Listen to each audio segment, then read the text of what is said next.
So at this point in your van journey, you may have built all of the main parts of your new home on wheels. Or you may just be starting out and looking for some inspiration for what your van could look like. Well, in this video, we're going to be showing you a bunch of different techniques to make your van look as awesome as possible. But if you want to see how we got our van to this point, then check out the other videos in the series. So let's get on with it. And for our first tip, we're going to be giving our kitchen area a splash of colour.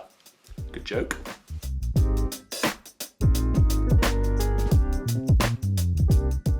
So whatever type of sink you have in your van, it's likely you're going to need a backsplash to prevent the material behind the sink from getting damp. And for this, you can essentially use anything you like, but for us, we're going to use some tiles, specifically some of our recycled plastic ones, as these are nice and lightweight compared to ceramic, and they're waterproof.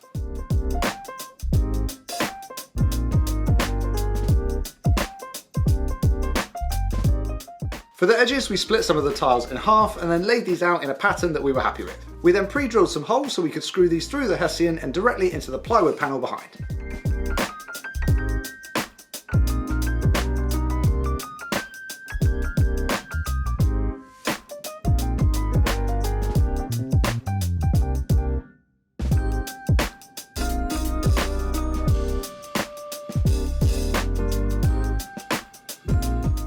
And there you go, you can now splash away to your heart's content.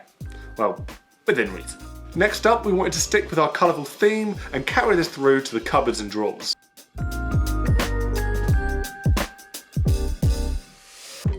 So in a previous video, we made some of these little twist locks out of some scrap walnut that we had lying around the workshop. However, we wanted to swap these out for some recycled plastic alternatives, as it's absolutely perfect for this application and ties into that backsplash.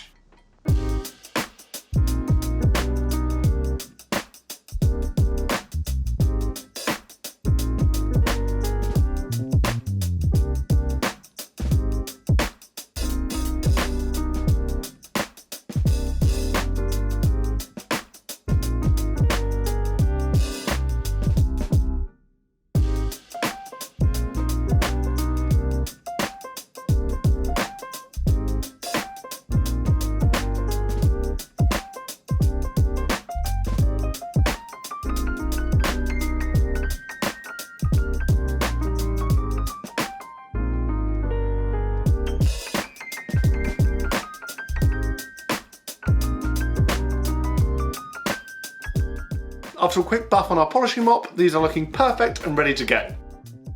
We make a load of things out of recycled plastic over on our channel, so if you want to learn a little bit more about it, you can go check it out. Our next finishing touch was to bring a little bit more contrast and visual interest to our fairly monotone plywood furniture.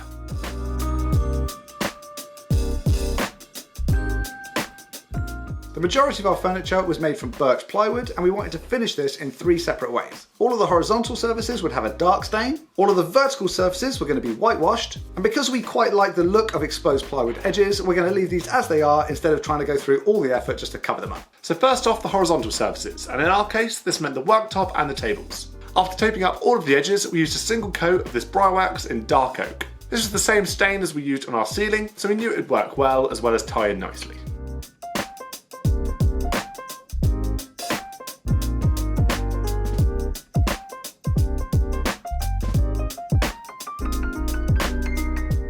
We applied a fairly generous layer with a rag and then left it for 10 minutes before coming back with a clean cloth to buff it all out. Once that was done, we could peel off all of the tape, which left us with some really nice clean lines. Then we moved on to the vertical surfaces. We made a whitewash by mixing 70% white paint with 30% water and then painted this on. Once it was dry, we knocked it back with a bit of high grit sandpaper just to remove those brush marks before peeling off the tape. So now those shelves are looking beautiful, it's time to make sure that nothing falls off them whilst we're driving along.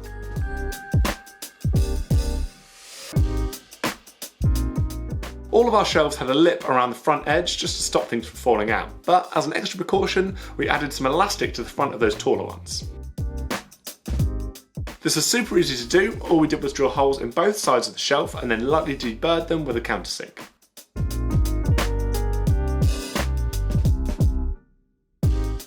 Then we run our elastic through the holes, feeding it back and forth before tying it at each end. We left a little bit of excess at one of the ends so that we can tighten it if it gets loose over time.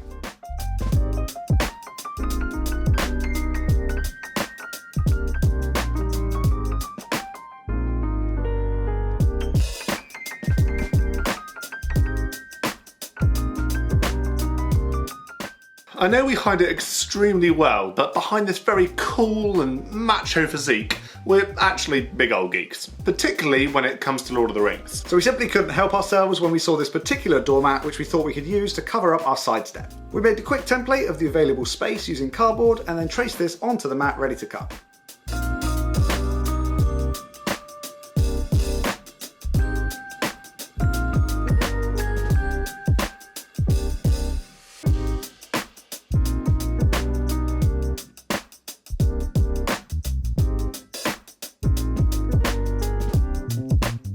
We cut it out using a sharp knife before applying a generous amount of contact adhesive to the underside of the mat and the step itself.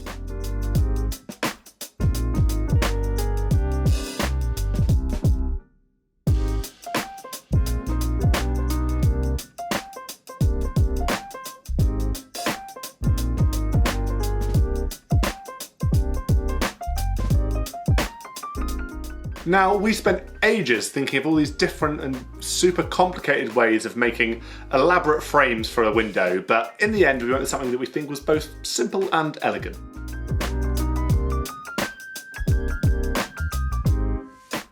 So we're going to be carpeting around most of the window, which we'll show you shortly, but we felt that it was missing something where the window meets the back of the worktop, so we decided to add a small ledge. We used one of our spare pine slats that we had left over from our ceiling, and then cut in the slightly awkward profile of the window frame using our jigsaw.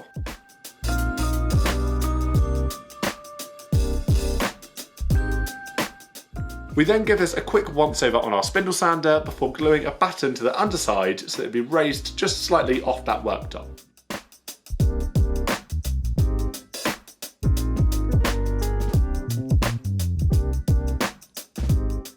We then screwed this in place and had the perfect spot to store our controllers. I don't know why we didn't use something else in this example. Next up was one of the slightly lengthier parts, but definitely one of the ones that made the biggest difference.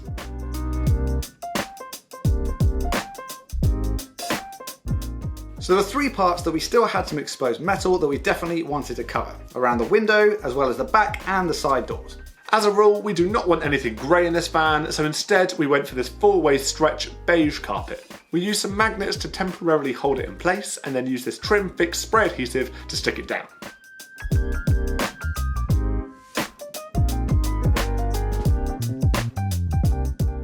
You do have to take your time with this, just doing it bit by bit and working the carpet into all the odd shapes of the metal. Once done, we trim the edges back, and then we either tuck this behind some of the woodwork or around the metal edges.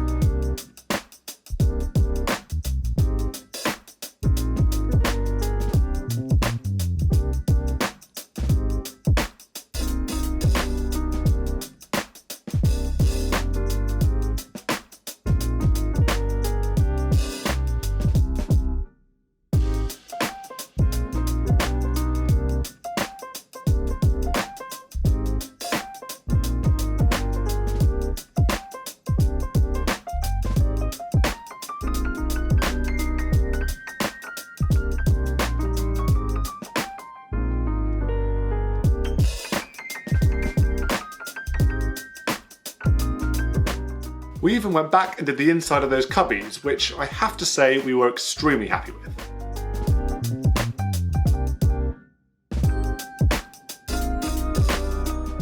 In some of the areas we didn't have anywhere to tuck the carpet behind, but fear not, we came up with a little sneaky trick to figure this one out.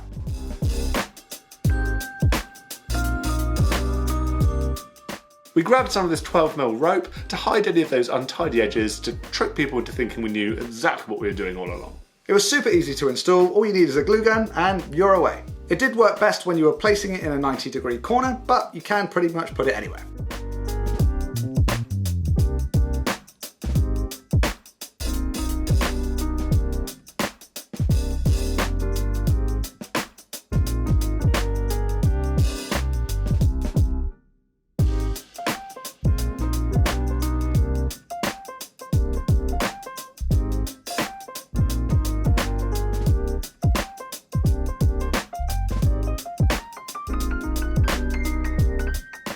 So now all the edges were covered up, we needed to do something about this grubby old floor we've been walking over for the past few months.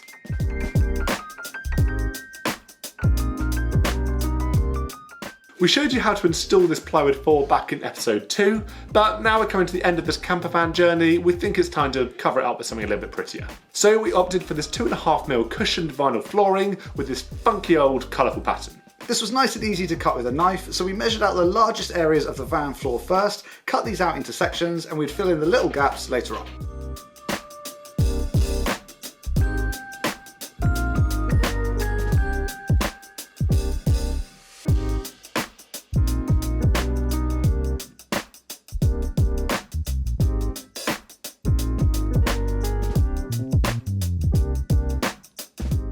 Since we got a vinyl with a tiled effect, it was really easy to cover up any of their joints.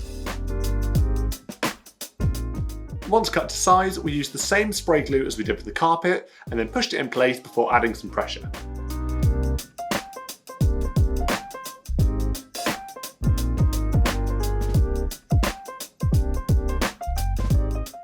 At each of the doors, we left the vinyl a little bit longer and then tucked it over the edge of the plywood before gluing it in place. This just helped make those edges look a little bit tidier. Next is something that every camper van needs, without question.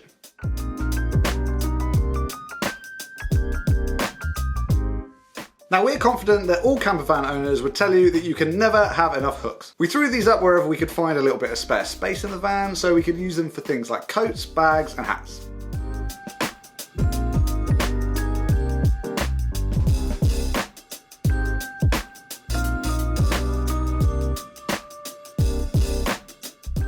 As well as these green ones we screwed into the plywood, we've also got a bunch hanging off the back of their headrest and some magnetic ones to stick wherever we want. These are super helpful as they can be used temporarily all over the van, and are particularly good for when you want to go to bed at night but want to wake up and know exactly where your keys are. Next up we've got a super easy one, but it certainly makes a big difference on those longer drives.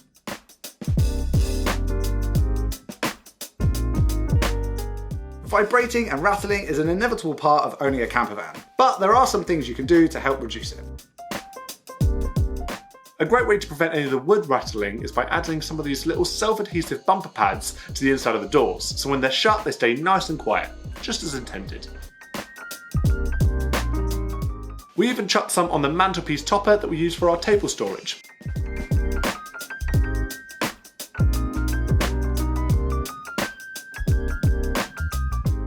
Speaking of peace and quiet, the final step in getting this van conversion completely finished is making sure we get the best night's sleep possible.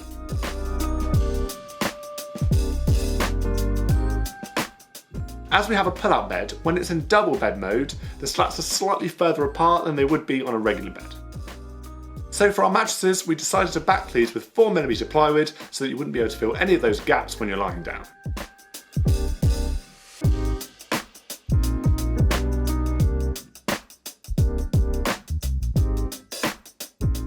We trimmed this down to size with our track saw before switching over to our jigsaw to cut out any of the slightly more tricky shapes around the edges of the bed.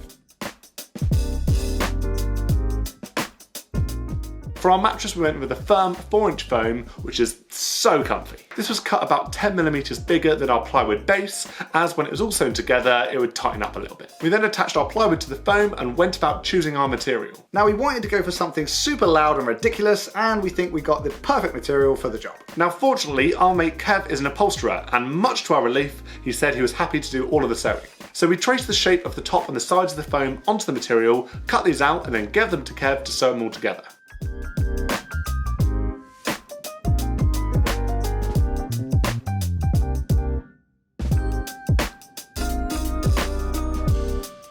Once ready, this was wrapped around the mattress and stapled in place on the back.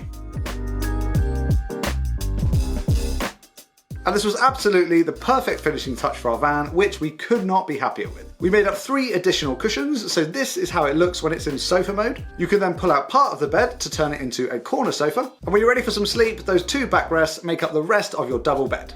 Perfect. And there we go, that is our van conversion finally complete. It's definitely the biggest project we've ever taken on, and it has taken a long time to do, but we could not be happier with the results. We are really hoping that there's some ideas that we've shown you in this video that you might be able to use on your own van. Let us know if you do. Be sure to check out the rest of the 7-part video series if you need any help with any part of the process on your van conversion. We're going to be uploading a full van tour over on our channel. It's called Brothers Make, so check it out. Once it's live, we'll pop a link in the description of this video. Otherwise, thank you so much for watching. Good luck with your own conversion. We're off to go camping. See you later. See ya.